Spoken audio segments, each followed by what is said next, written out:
أعوذ بالله السميع العليم من الشيطان الرجيم من همزه ونفخه ونفثه. بسم الله الرحمن الرحيم. فمن جاءه موعظة من ربه فانتهى فله ما سلف وأمره إلى الله ومن عاد فأولئك أصحاب النار هم فيها خالدون.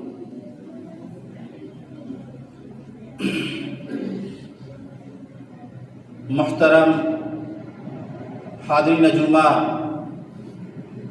بزرگان دین، نوجوانان ملت اسلامیہ،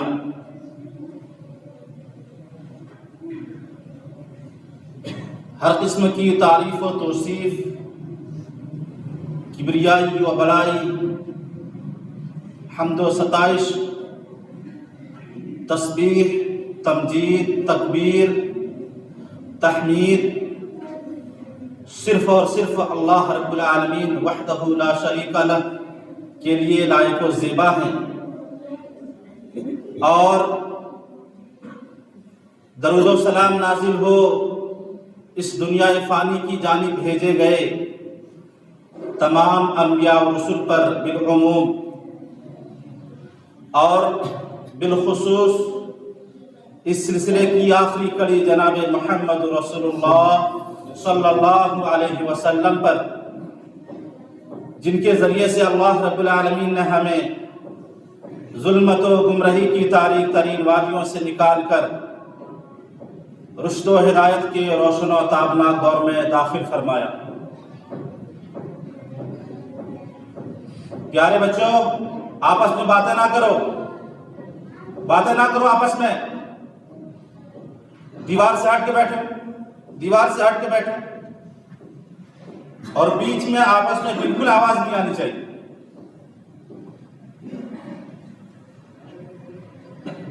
محترم حاضرین، پچھلے 2-3 خطبوں سے آپ کے مابین خرید و فروخت یعنی تجارت کے سلسلے میں کیا اصول و ضوابط ہیں، اور کیا حلال کیا حرام، اس تعلق سے آپ کے سامنے مسلسل 3 خطبوں سے باتیں آ رہی ہیں۔ انشاءاللہ اسی کڑی کو آگے بڑھاتے ہوئے، اسی سیریز کو آگے بڑھاتے ہوئے آج کے خطبہ جمعہ میں بھی کچھ باتیں آپ کے سامنے عرض کرنے کی کوشش کروں گا۔ اللہ تعالیٰ سے دعا ہے رب العالمین مجھے کتاب و سنت کی روشنی میں حق بات کہنے اور ان تمام باتوں پر سب سے پہلے مجھے اور تمام حاضرین و سامعین کو عمل کرنے کی توفیق عطا فرمائے۔ محترم حاضرین جمعہ،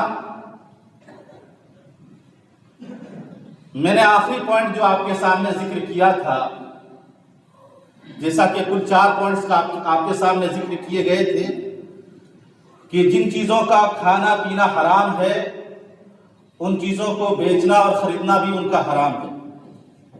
اسی طریقے سے بعض چیزیں ایسی ہیں جو حلال ہیں لیکن ان کو ایسے ذرائع سے خریدا جاتا ہے جن ذرائع کی وجہ سے وہ چیزیں حرام ہو جاتی ہیں۔ تیسرا پوائنٹ میں نے یہ ذکر کیا تھا کہ جس چیز کے ہم مالک نہیں ہیں اس چیز کو ہم بیچ نہیں سکتے۔ اور چوتھا اور آخری پوائنٹ جو میں نے آپ کے سامنے ذکر کیا تھا وہ یہ کہ جو چیز ہمارے قبضے میں نہیں ہے، مالک ہونا اور قبضے میں ہونا، میں نے دونوں فرق بتایا تھا کہ دونوں میں کیا فرق ہے۔ تو جس چیز کے ہم مالک ہیں اس کو بھی نہیں بیچ سکتے، اور جو چیز ہمارے قبضے میں نہیں ہے اس چیز کو ہم بیچ نہیں سکتے۔ یہاں تک آپ کے سامنے باتیں آئی تھی۔ میرے بھائیو، 5واں پوائنٹ یہ ہے کہ ہر وہ چیز جس کے اندر ضرر ہو اور جس کے اندر غرر ہو، وہ تمام کی تمام چیزیں حرام ہیں اور ان کا بیچنا اور خریدنا بھی حرام ہے۔ وہ تمام چیزیں جن کے اندر ضرر ہو، مثلا نقصان ہو، اور وہ تمام چیزیں جن کے اندر غرر ہو، مطلب جن چیزوں کے اندر دھوکہ ہو، جن چیزوں کے اندر نقصان ہو، جن چیزوں کے اندر دھوکہ ہو، ان کا بیچنا اور خریدنا شریعت اسلامیہ کے اندر حرام ہے۔ آپ نے وہ مشہور حدیث آپ نے سنی ہوگی، نبی صلی اللہ علیہ وسلم نے فرمایا من غشنا فلیس منا، کہ جو بندہ یا جو شخص ہمیں دھوکہ دے وہ ہماری شریعت پر نہیں ہے، وہ ہمارے طریقے پر نہیں ہے، وہ مسلمانوں کے طریقے پر نہیں ہے۔ اور صحیح بخاری کی روایت ہے، اور حدیث کے راوی حضرت ابو ہریرہ رضی اللہ تعالیٰ عنہ ہے، وہ بیان کرتے ہیں کہ نبی صلی اللہ علیہ وسلم نے نہا رسول اللہ صلی اللہ علیہ وسلم عن بائع الغرر، نبی صلی اللہ علیہ وسلم نے چیٹنگ والی تجارت سے، دھوکے والی تجارت سے نبی صلی اللہ علیہ وسلم نے منع فرمایا ہے۔ دھوکے والی خرید و فروخت سے نبی صلی اللہ علیہ وسلم نے منع فرمایا ہے۔ جس چیز کے اندر بھی دھوکہ ہو نبی نے اس چیز کے بیچنے اور خریدنے سے منع فرمایا۔ جس چیز کے اندر دھوکہ ہو اس کا خریدنا اور اس کا بیچنا شریعت اسلامیہ نے حرام قرار دیا ہے۔ اور ایک مسلمان کا یہ شیوا ہوتا ہے کہ ایک مسلمان کسی کو دھوکہ نہیں دے سکتا، ایک مسلمان کسی مسلمان کو دھوکہ نہیں دے سکتا، اور مسلمان کیا ایک مسلمان کسی کافر کو بھی دھوکہ نہیں دے سکتا۔ مسلمانوں کی یہ صفت نہیں ہو سکتی۔ مسلمان تو عہد و پیمان کا پابند ہوتا ہے، مسلمان جو وعدہ کرتا ہے اس وعدہ کو پورا کرتا ہے، مسلمان جو عہد کرتا ہے اس عہد کو پورا کرتا ہے، مسلمان وہی کرتا ہے جو شریعت اسے کرنے کو کہتی ہے۔ مسلمان عہد و پیمان کو توڑتا نہیں، مسلمان کسی کے ساتھ دھوکہ نہیں کر سکتا، نہ اپنے مسلم بھائی کے ساتھ نہ کسی غیر مسلم بھائی کے ساتھ۔ اللہ تبارک و تعالیٰ نے کلام مجید کے اندر کیا فرمایا؟ یا ایھا الذین آمنوا اوفوا بالعقود، اے ایمان والو تم عہد و پیمان کو پورا کرو، جس سے تم سے جو وعدہ لیا گیا ہے، تم سے جو عہد و پیمان لیا گیا ہے اس عہد و پیمان کو پورا کرو، دھوکہ مت دو۔ دھوکہ دھڑی تمہارے اندر نہیں آنی چاہیے۔ یہ مسلمان کا شیوا نہیں ہے، یہ مسلمان کی صفت نہیں ہے کہ وہ کسی کو دھوکہ دے، چاہے وہ مسلمان ہو چاہے وہ کافر ہو۔ اور آپ نے من غشنا فلیس منا، اس حدیث کے تحت آپ نے وہ واقعہ پڑھا ہوگا اور بار بار آپ نے اس واقعے کو سنا ہوگا کہ نبی صلی اللہ علیہ وسلم بازار کو نکلے، آپ صلی اللہ علیہ وسلم نے دیکھا کہ ایک تاجر، ایک آدمی گیہوں بیچ رہا ہے۔ نبی صلی اللہ علیہ وسلم نے اس گیہوں کے اندر اپنا ہاتھ ڈالا، نبی صلی اللہ علیہ وسلم کو بلل تری محسوس ہوئی، بھیگا پن محسوس ہوا نبی کو کہ گیہوں تو اوپر سے دکھنے میں سوکھا ہے، لیکن جب آپ نے اندر ہاتھ ڈالا بھیگا ہوا ملا۔ آپ صلی اللہ علیہ وسلم نے جب یہ کیفیت دیکھی کہ گیہوں اوپر سے تو سوکھا ہوا ہے، اچھا ہے، لیکن اندر گیلا ہے، تو نبی صلی اللہ علیہ وسلم نے اس گیہوں بیچنے والے کو ڈانٹا اور کہا افلا جعلتها فوق الطعام، ارے جو گیہوں بھیگا ہوا ہے اس کو تم نے اوپر کیوں نہیں رکھا، اور جو سوکھا ہوا اس کو تم نے سائڈ میں کیوں نہیں رکھا؟ تم نے دونوں کو الگ الگ کیوں نہیں کیا؟ جو بھیگا ہوا تھا اس کو تم اوپر رکھتے اور جو سوکھا ہوا تھا اس کو سائڈ میں رکھتے، تاکہ جسے بھیگا ہوا خریدنا ہوتا وہ بھیگا ہوا خرید لے، اور جسے سوکھا ہوا خریدنا وہ سوکھا ہوا خرید لے۔ لیکن تم نے یہ جو حرکت کی ہے کہ تم نے بھیگے ہوئے گیہوں کو چھپایا اور اوپر سے سوکھا گیہوں ڈال دیا، یہ غرر ہے، یہ دھوکہ ہے، تم نے دھوکہ کیا ہے۔ اور آپ نے اس کے بعد یہ حدیث بیان فرمائی من غشنا فلیس منا، جو ایسا دھوکہ کرے، جو دھوکہ دے کر کے مسلمانوں کو سامان بیچے، جو دھوکہ دے کر کے اپنی تجارت کو کرے، من غشنا فلیس منا، جو ہمیں دھوکہ دے وہ ہمارے طریقے پر نہیں ہے، وہ مسلمانوں کے طریقے پر نہیں۔ میرے بھائیوں یہ غرر ہے، یہ دھوکہ ہے۔ اس انداز سے بے و شرع کرنا، اس انداز سے تجارت کرنا، اس انداز سے خرید و فروخت کرنا یہ غرر ہے، یہ دھوکہ ہے۔ اور نبی نے فرمایا جو کوئی بندہ اس طرح کی حرکت کرتا ہے وہ مسلمانوں کے طریقے پر نہیں ہے، وہ نبی کے طریقے پر نہیں ہے۔ اور بڑے افسوس کے ساتھ کہنا پڑتا ہے میرے بھائیوں، آج اس طرح کی چیزیں ہمارے درمیان بھی رائج ہیں، خاص طور سے سبزی بیچنے والے جو سبزی کا کاروبار کرتے ہیں، آپ ان کے یہاں دیکھیں گے کہ سبزی بیچنے والے طرح طرح کے رنگوں کا استعمال کرتے ہیں، کلرز کا استعمال کرتے ہیں، وہ ہرے کلر کا استعمال کرتے ہیں۔ سبزیوں کے اوپر ہرا کلر چڑھانے کے لیے آج مختلف طریقے استعمال کیے جاتے ہیں، اور وہ کلر لگا کر کے پھر سبزیوں کو تر و تازہ کرا کر کے ہرا بھرا دکھا کر کے لوگوں سے ان سبزیوں کو بیچا جاتا ہے۔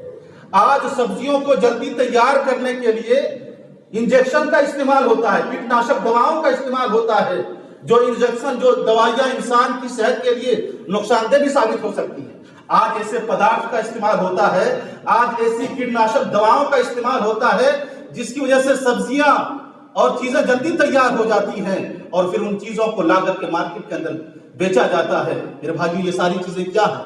یہ ساری شکلیں، کلر استعمال کرنا، کیٹناشک دواؤں اور کھاد کا استعمال کرنا، یہ ساری چیزیں کیا ہیں؟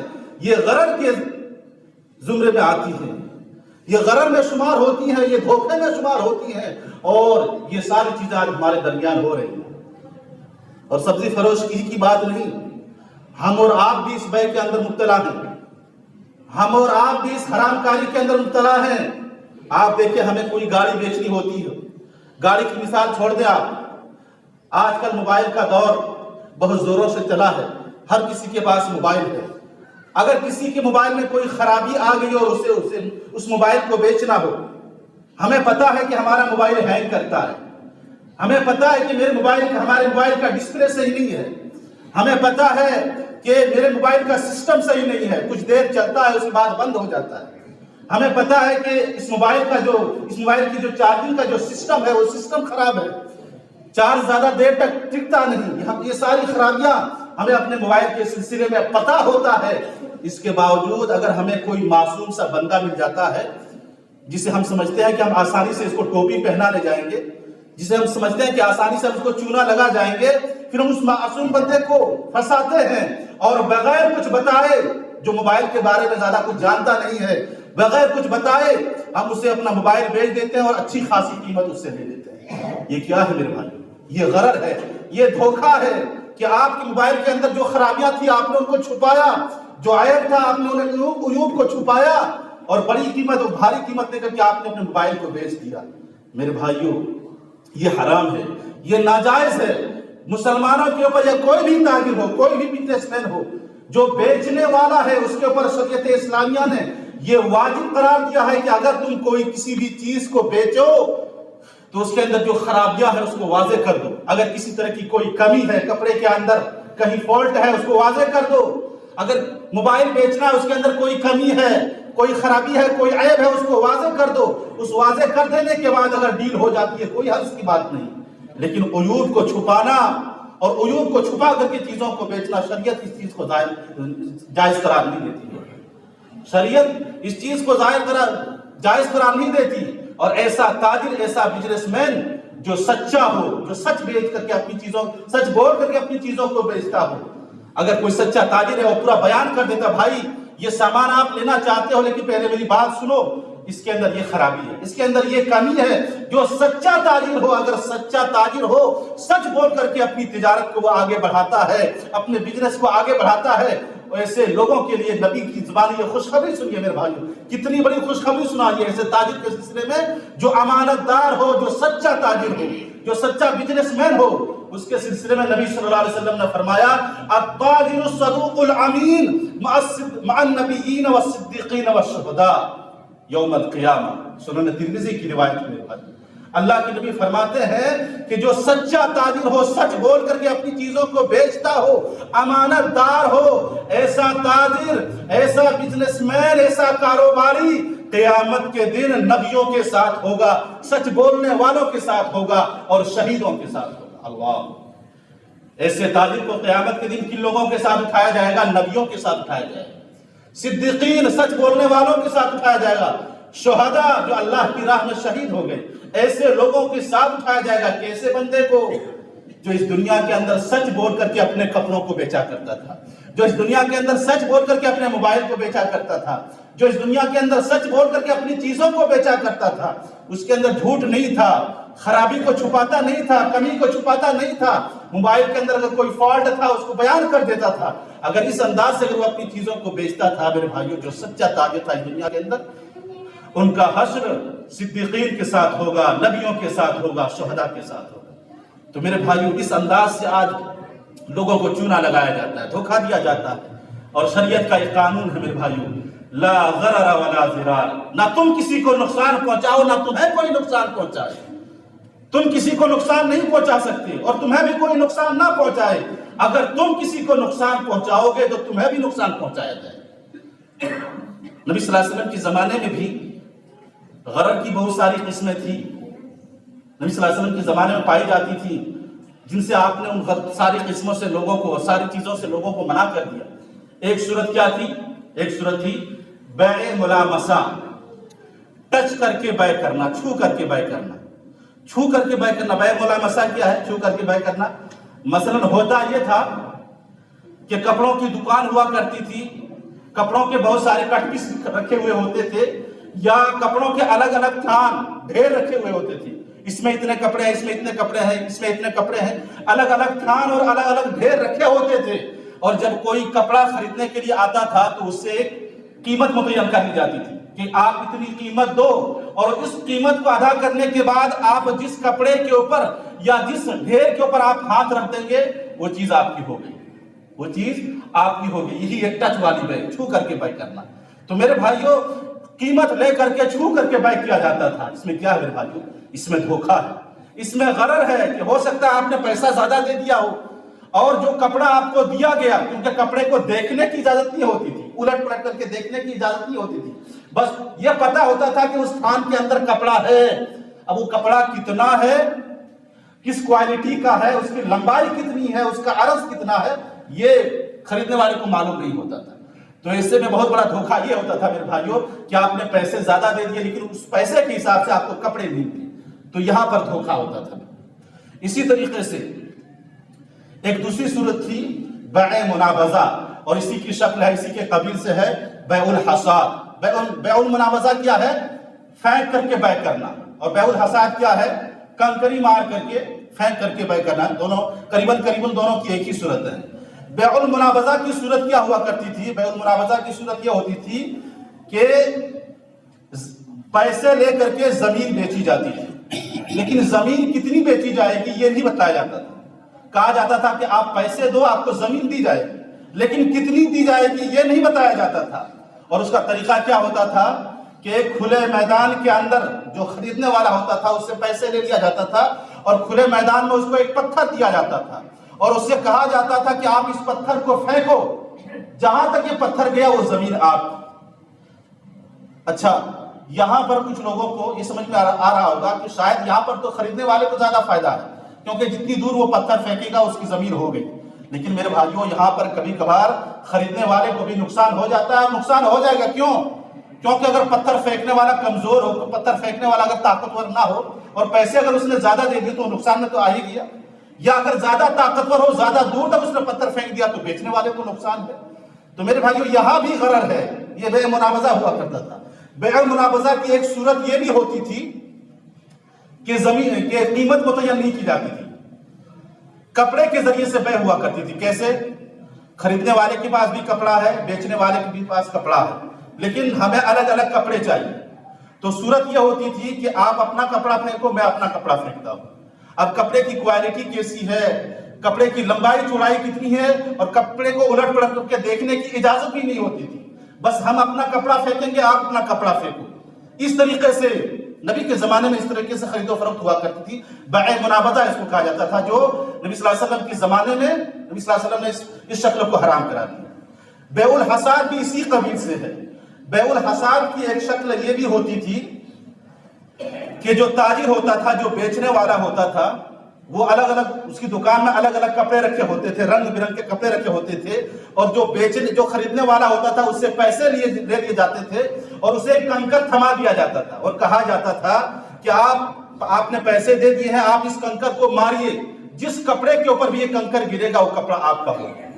میرے بھائیو، یہاں پر بھی وہی نقصان ہے کہ کپڑے کی کوالٹی کیسی ہے، کہ کپڑا اندر سے پھٹا ہوا تو نہیں ہے، کپڑے کی لمبائی کتنی ہے، کپڑے کا عرض کتنا ہے، آپ کو کوئی پتہ نہیں۔ جس کپڑے کے اوپر پتھر گرا، کنکری گری، وہ آپ کی ہو گئی، پیسہ آپ نے ہو سکتا ہے زیادہ بھی دے دیا ہو، یہ نقصان ہوا کرتا تھا۔ تو یہ بیع المنابضہ اور بیع الحصاد کی صورت ہوا کرتی تھی میرے بھائیو، اور آج یہ شکل ہمارے یہاں بھی پائی جاتی ہے۔ جو میں نے ابھی مثال دی کہ کنکر پھینک کر کے چیزوں کو خریدنا، آج یہ چیز ہمارے یہاں بھی پائی جاتی ہے۔ اللہ نہ کرے میرے بھائی، بہت سارے میلے ہوتے ہیں یہاں پر، میلے جو لگتے ہیں، پہلی بات تو ان ساری چیزوں کے اندر، ان سارے تیوہاروں کے اندر ہمیں شریک نہیں ہونا چاہیے۔ ان جیسے میلوں کے اندر مسلمانوں کے لیے جانا جائز نہیں ہے، کیونکہ یہ غیر مسلموں کی تیوہاریں ہوا کرتی ہیں، یہ غیر مسلمانوں کی بھیڑیں ہوا کرتی ہیں وہاں پر، مسلمانوں کو ایسی محفلوں کے اندر، ایسے اجتماع کے اندر جانا جائز نہیں ہے۔ اور آج ہم بڑے دھڑلے سے جاتے ہیں، وہاں پر ایک کھیل ہوتا ہے۔ وہ کھیل یوں ہوتا ہے کہ کچھ چیزیں رکھی ہوتی ہیں اور کچھ چیزوں کے سامنے وہیں پر کچھ رنگس بھی رکھے ہوئے ہوتے ہیں، جس کو ہم لوگ کڑا بولتے ہیں، رنگس۔ پھر وہ رنگس پیسے میں خریدے جاتے ہیں۔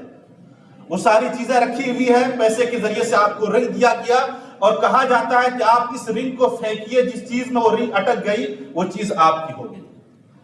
جو میں نے ابھی صورت بیان کری میرے بھائیوں کے کنکر کے ذریعے سے نبی کے زمانے میں طے ہوتی تھی، آج یہ ہمارے درمیان بھی ہے۔ ہم کیسینو کو حرام سمجھتے ہیں، کیسینو تاش کے ذریعے سے جو کمائی ہوتی ہے ہم اس کو حرام سمجھتے ہیں، لیکن کتنے افسوس کی بات ہے کہ ہم اپنے بچوں کو میلے میں لے جاتے ہیں اور اپنے بچوں سے یہی کام کرواتے ہیں۔ آپ کا بچہ وہ کڑا خریدتا ہے، وہ رنگ خریدتا ہے اور اس رنگ کے ذریعے سے چیزوں کو پھنسانے کی کوشش کرتا ہے، کبھی کبھار چیزوں کے اندر اٹک بھی جاتی ہے، وہ چیز اس کی ہو جاتی ہے۔ یہ کیا ہے میرے بھائیوں؟ یہ بھی مناوضہ کی ایک شکل ہے، پھینک کر کے بے کرنے کی ایک شکل ہے جو حرام ہے۔ اور میرے بھائیوں یہ ساری چیزیں حرام کیوں ہیں؟ میں نے پہلے ہی بتایا تھا کہ بہت بڑی حکمت ہے اللہ اور اس کے رسول کی ان چیزوں کو حرام کرنے میں۔ اللہ تبارک و تعالیٰ لوگوں کے دلوں کو صاف کرنا چاہتا ہے، اللہ تبارک و تعالیٰ لوگوں کے دلوں کی قدرتوں کو صاف کرنا چاہتا ہے۔ مثال کے طور پر آپ نے پیسے دے دیے، پیسے دے کر کے آپ نے رنگ خرید لیا، رنگ خریدا، مثلا آپ نے پھینکا اور کسی چیز میں بھی نہیں تھی، وہ رنگ ہی اٹکی۔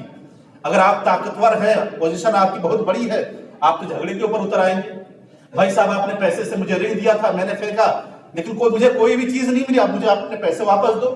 آپ طاقتور ہیں، وہاں جھگڑے پر اتر آئیں گے، پھر وہاں پر لڑائی کی نوبت پیدا ہو جائے گی، جھگڑے کی نوبت پیدا ہو جائے گی، کیونکہ وہ بیچنے والا تو کمزور ہے لیکن آپ طاقتور ہیں، آپ جھگڑے کے اوپر اتر آئیں گے۔ تو یہ ساری چیزیں اللہ اور اس کے رسول نے جو منع کی ہیں، ان چیزوں کے اندر بڑی حکمتیں ہیں، بڑی مصلحتیں ہیں میرے بھائیوں۔ تو یہ ساری چیزیں غرر کے اندر شامل ہے، یہ ساری چیزیں دھوکے کے اندر شامل ہے۔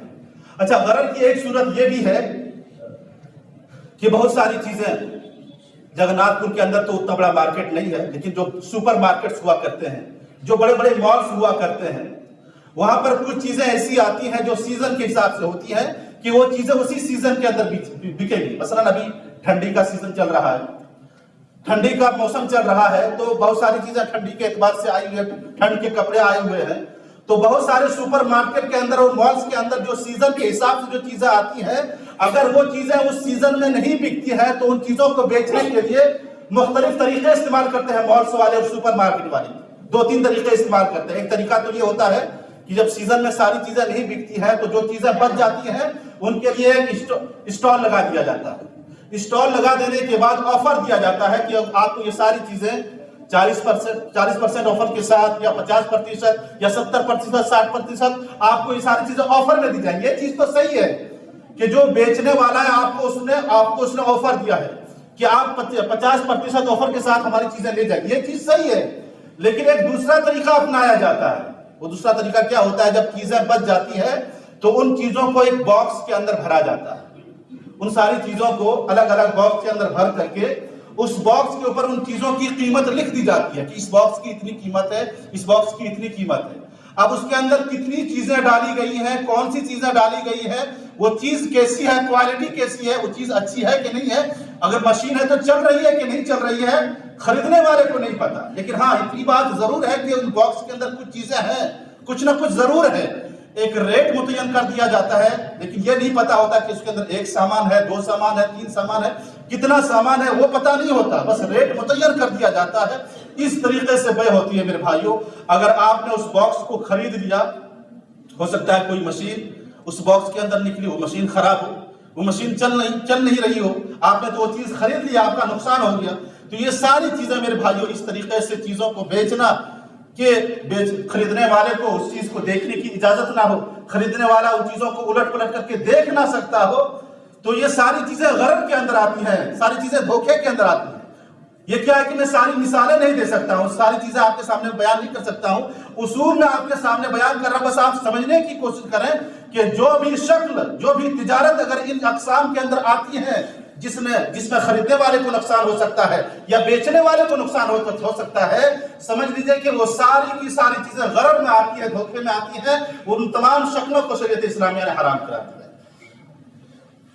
تو میں بیان کر رہا تھا کہ نبی صلی اللہ علیہ وسلم نے غرر اور ضرر سے منع فرمائی۔ یہ غرر کی میں نے کچھ شکلیں آپ کے سامنے بیان فرمائی۔ ضرر کی ایک شکل یہ ہوتی ہے میرے بھائیو، اللہ کے نبی نے فرمایا ضرر سے بھی منع فرمایا، جن چیزوں کے اندر ضرر ہو اس کے خرید و فروخت سے بھی نبی صلی اللہ علیہ وسلم نے منع فرمایا۔ ضرر کی ایک شکل یہ بھی ہے، مثلا جو مالدار قسم کے لوگ ہوتے ہیں وہ کچھ چیزوں کو اسٹاک کر لیتے ہیں، کیوں؟ وہ اس نیت کے ساتھ چیزوں کو اسٹاک کر لیتے ہیں، جمع کر لیتے ہیں اپنے گوڈاؤن کے اندر کہ جیسے ان چیزوں کی قیمت بڑھے گی میں ان چیزوں کو باہر لے آؤں گا مارکیٹ کے اندر، تاکہ میں زیادہ قیمت میں ان چیزوں کو بیچ سکتا ہوں، جبکہ لوگوں کو ایسی چیزوں کی ضرورت ہے، لوگ پریشان ہو رہے ہیں اسی چیزوں کے لیے، لوگوں کو ضرورت ہے کہ مارکیٹ میں یہ چیزیں آئیں، اور اس آدمی نے صرف اس نیت سے چیزوں کو روک رکھا ہے کہ اور قیمت بڑھے گی تو میں ان چیزوں کو نکالوں گا، جبکہ لوگوں کو اس چیز کی ضرورت ہے۔ اس طریقے سے میرے بھائی ذخیرہ اندوزی کرنا، اس طریقے سے مال کو اسٹاک کرنا یہ شریعت کے اندر حرام ہے۔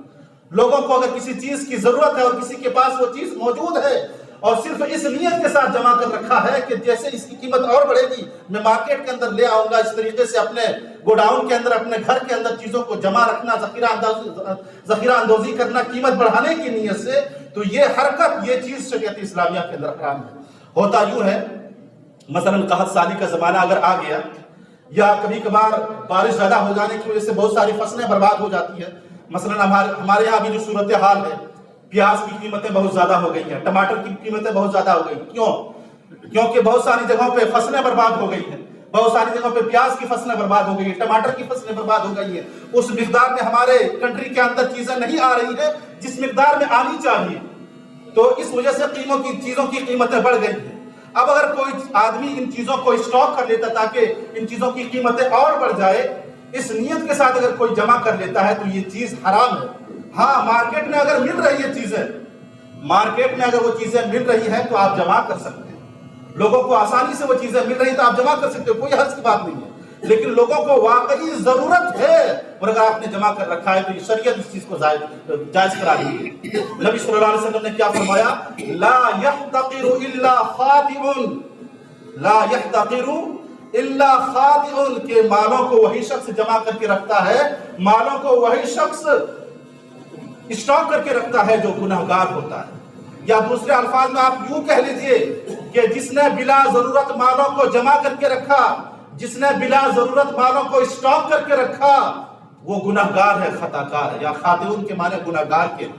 تو میرے بھائیوں یہ ضرر کے اندر، یہ چیزیں ضرر کے اندر آتی ہیں، یہ ساری کی ساری شکلیں ضرر کے اندر آتی ہیں، چاہے سیمنٹ کا معاملہ ہو، چاہے کپڑے کا معاملہ ہو، چاہے کسی بھی چیز کا معاملہ ہو، آپ نے اگر ان تمام چیزوں کو اسٹاک اس نیت سے کیا ہے کہ 4 مہینے کے بعد، 5 مہینے کے بعد یا 10 مہینے کے بعد لوگوں کو ان چیزوں کی ضرورت پڑے گی اور اس وقت یہ قیمتیں بڑھ جائیں گی، مارکیٹ کے اندر یہ ساری چیزیں جب ختم ہو جائیں گی تو ان چیزوں کی قیمتیں بڑھ جائیں گی، اس نیت سے اگر آپ نے ان چیزوں کو اسٹاک کر رکھا ہے تو شریعت اس چیز کو جائز قرار نہیں دیتی ہے بھائی، یہ چیز ضرر کے اندر شامل ہے بھائی۔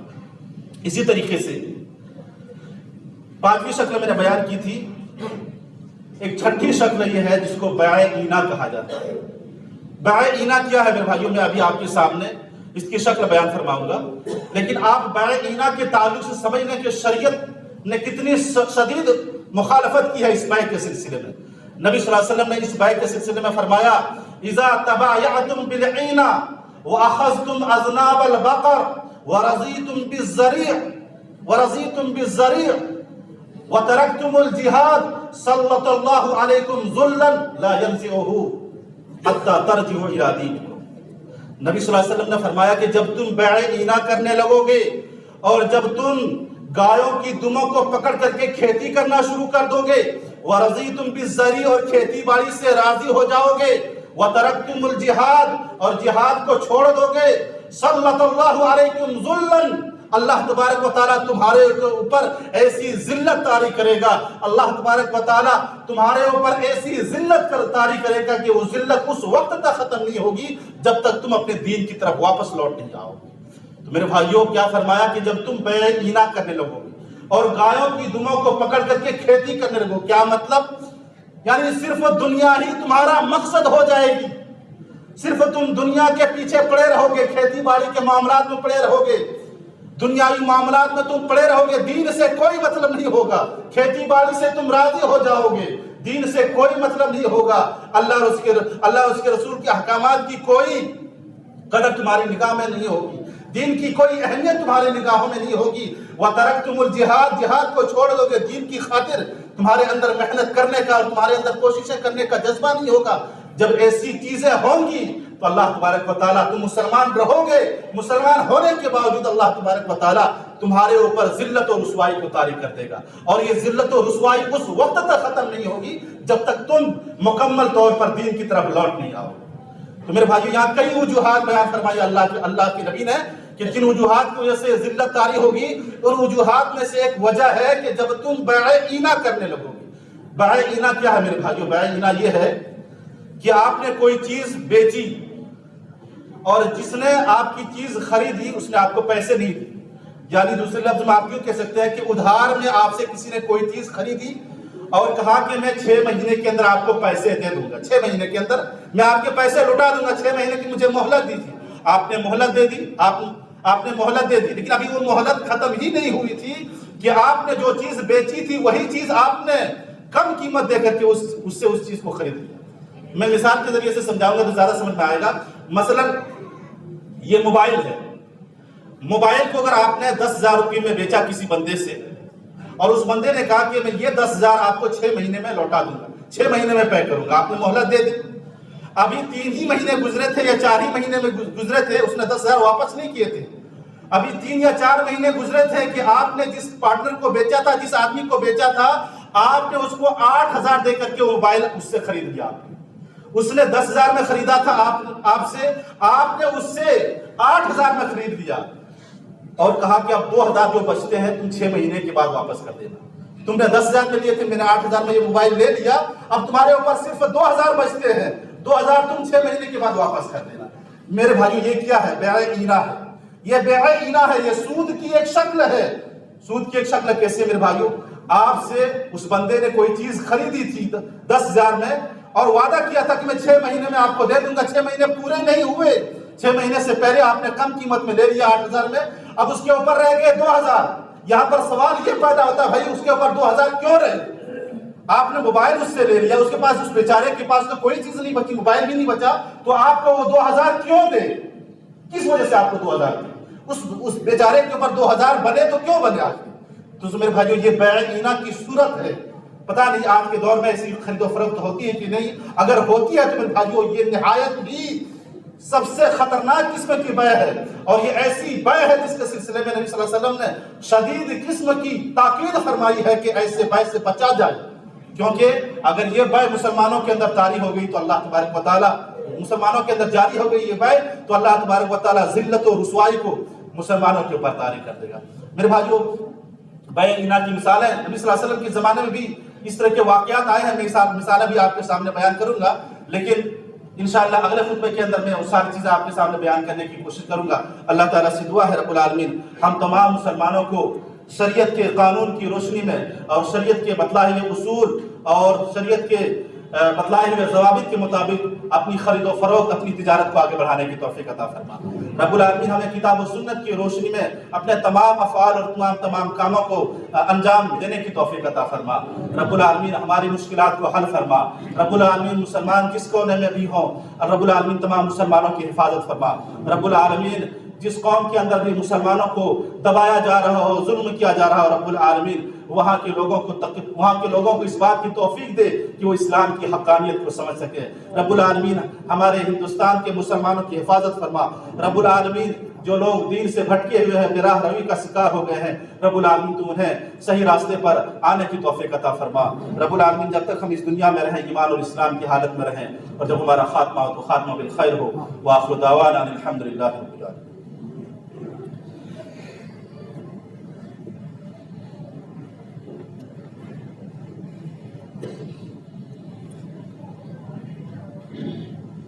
ان الحمد للہ نحمده